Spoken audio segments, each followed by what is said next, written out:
which sections were there? Those codes there. All? Yes, I think you write them in there.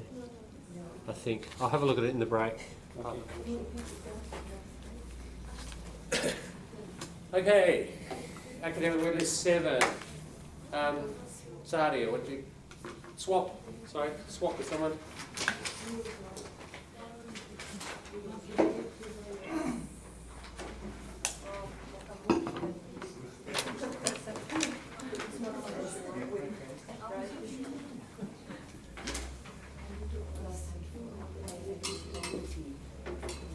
Okay, Pilpani, what do you got? First one. The Andromeda galaxy, which is about 12 billion miles away, is the most distant object visible to the naked eye. Yeah, that's it.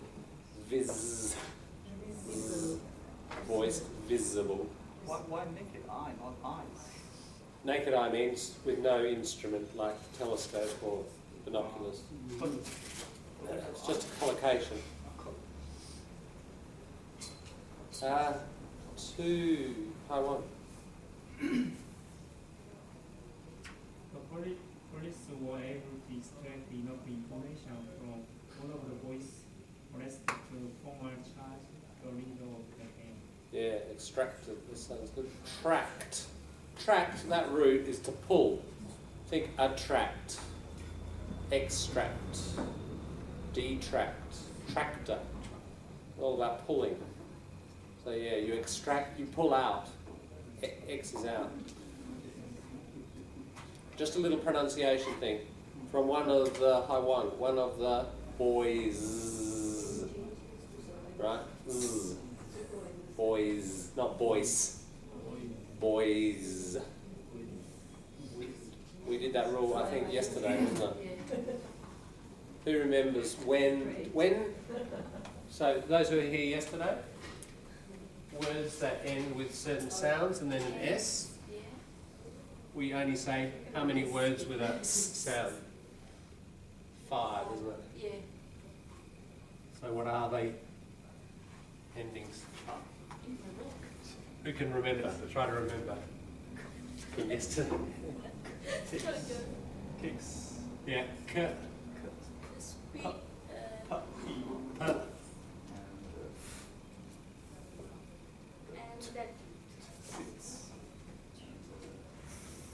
That's it.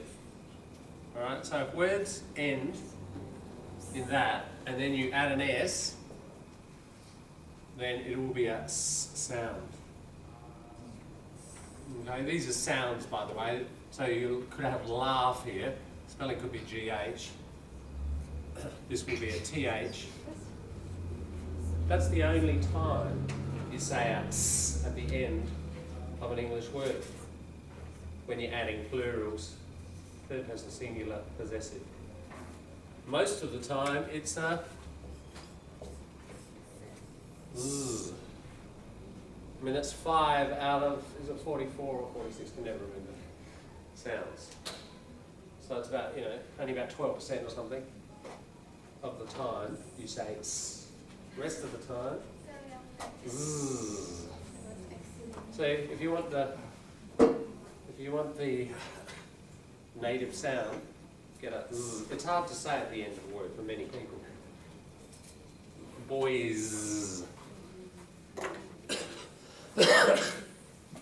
Okay, Pavel, what are 3?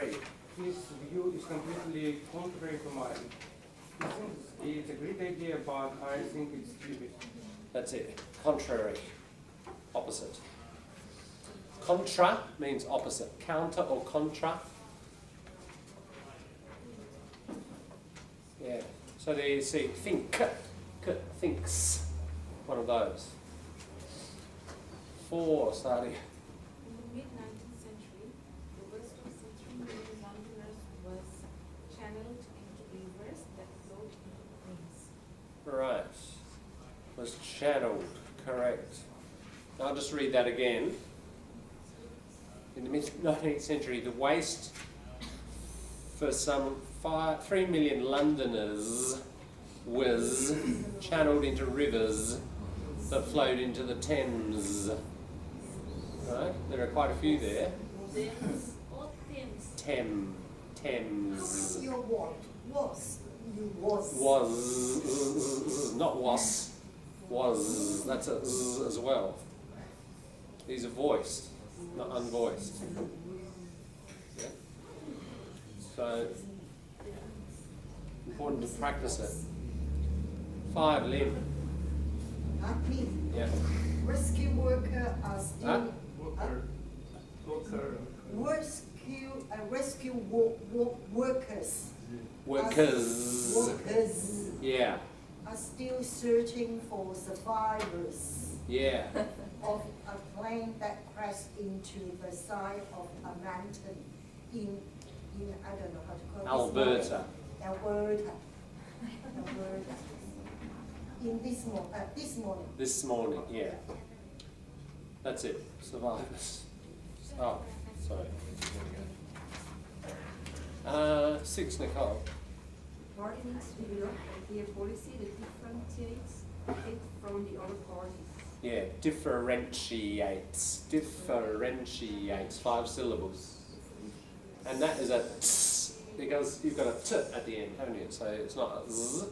Differentiates. Yeah, makes it different from. 7, James. A good job is almost guaranteed once you finish this computer course. That's it. Now guarantee, yeah. Just check the spelling. Very common native error, G-U-A-R-E-N. It's A-N. Alright, just something to keep your eye on. It's pretty commonly misspelled that way.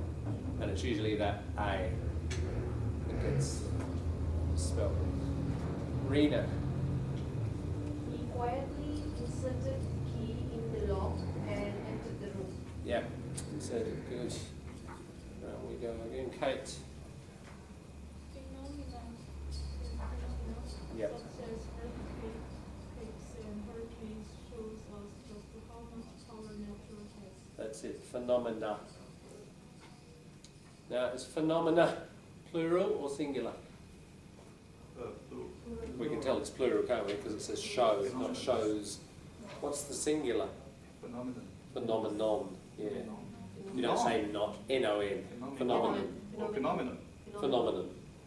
It's phenomenal. Yeah. N-A-M. N-O-N. Singular. Yeah. Phenomena. It's a Greek word. So Greek words, the A is a plural and the O-N is a singular. That's the pattern from Greek. See a few other words like criteria, criterion, that sort of thing. 10, James. Yeah. Medical science alone cannot reverse years of poor lifestyle choices. That's it. Done. I reckon that's a bit easier than the last one, isn't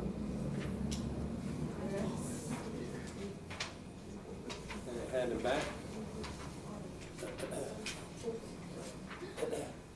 All right, we'll do 8 and 9 and 10 early next term. Okay.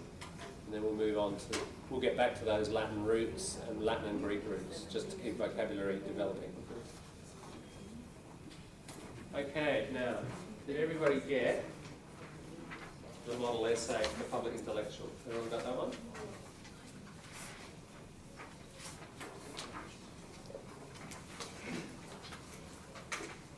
So, that's the model essay, and here's the question. I have told you it, but just here it is in black and white. See? Grab one of those.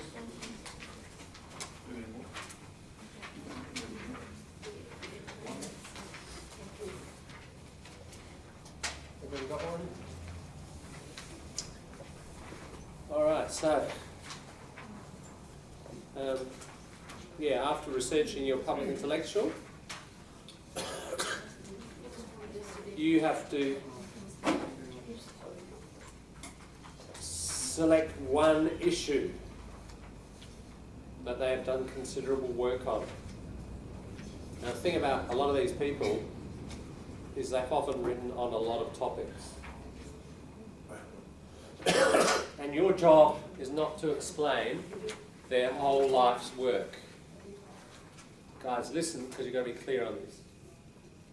Your job is not to comment on the whole lot of their work. Just to give you an example.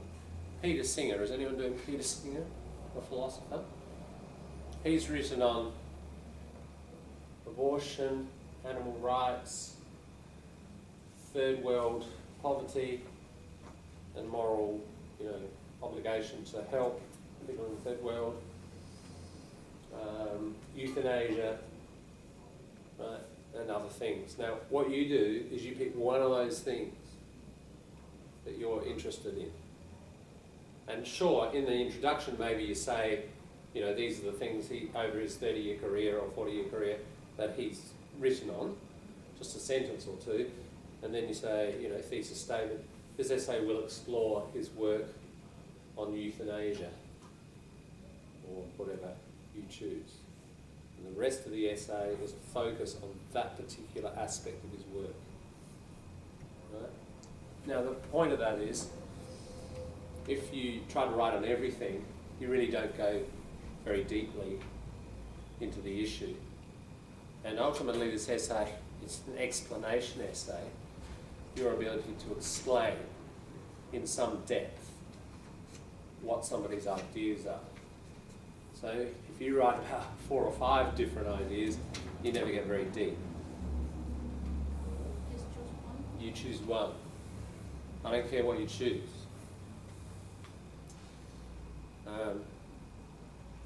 Hopefully you've done a couple of weeks' work now. You're probably starting to get a sense of which aspect you'd like to focus on. Yeah. You really need by, I'd say next week, the holidays are going to be research time. You're going to need to use it. Because if you have a look at the date, week 7, it's due. And if we work back from that, a couple of weeks of essay swapping, and say 4 weeks to write a draft. So that's about week 1 of term, we start the writing. So in other words, your research should have already been happening in the last couple of weeks. You've got a couple of weeks of holidays, maybe 1 more week of term, then we're into writing. I already done my 2 drafts already, but I got the question there. Yeah. Now, for example, I was searching for Don Dunstan, and then he already passed away. Okay, he passed in 1999. But can I mention about where his political thinking field come from? Because he came from Fiji. He brought up in Fuji. If it's relevant, to your main topic. Can I say when he was a children, he saw the race, when he was a child, he saw the races and white policy in Fiji, something like that? Yeah. If that had formed his thinking that you are discussing, if it had an influence, Okay. a direct and relevant influence, then mention it. Yeah. Sure. Interesting. You said he passed away. 20 years ago, everybody just said he died. Then it became he passed away. Now it's become he passed. Why don't we just say someone died? Yippee. Yeah? It's an interesting case. It's a very interesting case of Latin words. Passar is Latin. German, die. And the German carries more emotion. You say somebody dies, it has more emotional impact. German carry more emotion. German carry. The Germanic words in English carry more emotion. We've talked about this before. I thought most Germans don't carry emotion. Germanic words. Very serious. Don't know, that's a bit of a stereotype, I think. Some of the great German romantic literature is incredibly emotional. Nietzsche. Yeah, lots of people. I think that's a stereotype. But the Germanic words in English, I've mentioned before, are the very common words. And the words of childhood, and these words carry more emotional impact. Yeah, I refuse to say pass away. I just say someone died, It's like the culture is trying to avoid this death, and sort of cover it up. And it's part of consumerist society. We just don't really want to, go there. There's a lot of taboo around death. Kind of good to be honest. Anyway, you decide the use of the word. Which word you prefer? When we say die, like when we in a discussion, like example, if someone asked me about my dad because he passed away, and if I say he died, it's kind of giving a shock to the listener. Or I feel like that. Well, as I said, 20 years. It does. It has more emotional impact. Yeah. Because the listener. But 20 years ago, as I say, everybody just said die. It's an American influence. So in academical writing, it's more appropriate to use the pass away, not die, or not? It wouldn't really matter. Doesn't matter. You can still use that. Yeah, you can still use die, definitely. Yeah, but what I just heard is the past, using passed away sounds more polite. Sounds more polite. Yeah. It's kind of. It has evolved that sort of sense, but You say yeah, die I or death personally I find a problem too with that. direct. Eh? Yeah, That's right. nice. It's direct. But you passed away will Yeah. be a little indirect and Yeah, polite. it's what we call euphemistic. Euphemism is an important element of language.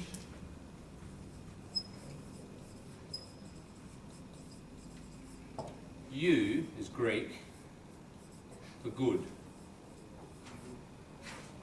A euphemism is a good word for a bad thing. So it moderates it and softens it. So pass away, you're going to die. Yeah. But how about when we're writing in the essay, which word is the best? Up to you. Okay. Yeah, doesn't really matter. No, I'm just expressing my taste and observation on the word. Yeah. Okay, so that's the essay topic. Does that make sense? What you have to do, as it says, you select one issue, explain the key elements of this issue, outlining how your chosen intellectual has contributed to the debate around this question. So the reason they're famous or influential is they've somehow contributed to thinking. And it could be at a national level. Some of these people have contributed at an international level. People like Peter Singer, probably one of the most famous philosophers in the world. Germaine Greer, certainly international influence. So some of these people are national, some of them international. Yeah, so you can certainly write about their international impact as well with these guys. All right, any further questions on that one? All right. Well, have a read. We won't look at it now, but over the holidays, look at that model. That was a pretty good essay. And I don't think anybody's selected Inga Van Linden. But it's a kind of detailed treatment of Do we have to present our essay? true. Same as before. We'll have oral presentations, so you all learn about an Australian thinker and the aspects of the work that you want to focus on. Yeah, same as before. Do you think that's a holiday? But you already finished the draft. Yeah, you don't have to do anything. Yeah. Definitely on holidays.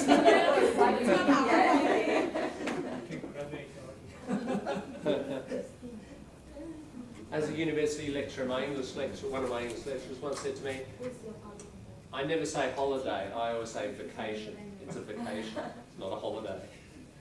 Because you're still working. Sometimes it's busier than the school days. Yeah. But you say I already finished 2 drafts. Last essay, I changed it 12 times. Oh, that's good. Yeah. Drafting and redrafting. It's not easy though. The more you research, more you have to change. Changing one word doesn't count. Huh? Changing one word doesn't count. No, it's not one word. The whole that's right. So you mean change one word 12 times? 12 drafts. Yeah. The sentences, the connection, and the way they smooth. It's good. No, that's very good. You Ideal, yeah. And I give somebody to check and this check, no, that's Yeah. no good, and then you have to change again. No, that's exactly That's how you learn. the best practice. Absolutely. That's how. Do you think I get past that easy? I failed 12 times before I get past. No, that's really good practice to finish, That's right. to draft something as early as possible, That's right. Yeah. and then redraft and revisit and redraft. I mean, if you think performance feedback revision, that process of improvement, the sooner you perform and finish the whole thing, and then you get feedback and you revise Yeah. several times, like 12 times, fantastic. But from my experience, don't research, after you all research, don't research again. You more you research, you overload information, and all mixed up in your mind. And you have to change all the time. Yeah. I'm agree. Just get Yeah. one You can get to research overload and then point. pick up from there. That's all you can do. Otherwise, you're so too much trouble. Pavel, you had a point Ah, just one iron rule. That is a Collocation. collocation and Yeah. idiom, I suppose. An iron rule, like very strong rule. Yes. Yeah. This guy, I might have mentioned, yeah, he's very nice writer, vocabulary level, lots of collocations. He went on to study English literature. He's studying Shakespeare at the moment at Adelaide Uni.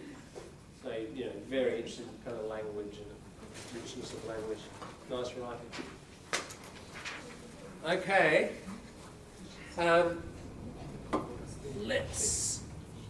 Let's hit the grammar. We've got one last exercise for present tense. Everyone got that one? Yes, I have. Yep. Yep. Yesterday, we looked at That's a fantastic invention. eh? That's a fantastic invention. Match I think that's a fantastic invention. invention. Yeah, that it pulls out like that. Yeah, it's it's clever, mechanic. isn't it? Otherwise, your computer will. Yeah, drop. exactly. Produce some in China. We did stative verbs yesterday, and I gave out this material. And the stative verb describes characteristics or is used to describe characteristics and properties of things, and it's very rarely in the continuous form. So there are lists there of dynamic verbs, very often in the continuous, and the key is here the stative verb, that are almost always in the simple form, simple present, not the continuous. And you'll see within the stative verbs you have a list of the relational verbs, and they had a few verbs there, but I've made a bigger list there, and there's a further list of stative verbs. So it's just these verbs you have to be careful of in English, that they're almost always in the simple form. Has everyone got that material? Those three? Okay. So let's tackle the very last exercise. We're up to 5. Complete the second sentence, so it has similar meaning to the first. And you can't change the word that's involved. Charles and his father are exactly alike in appearance. Charles looks, exactly like his father. You can't say Charles is looking exactly like his father, because it's a stative verb. Molly, grab a chair up there, because we're gonna discuss.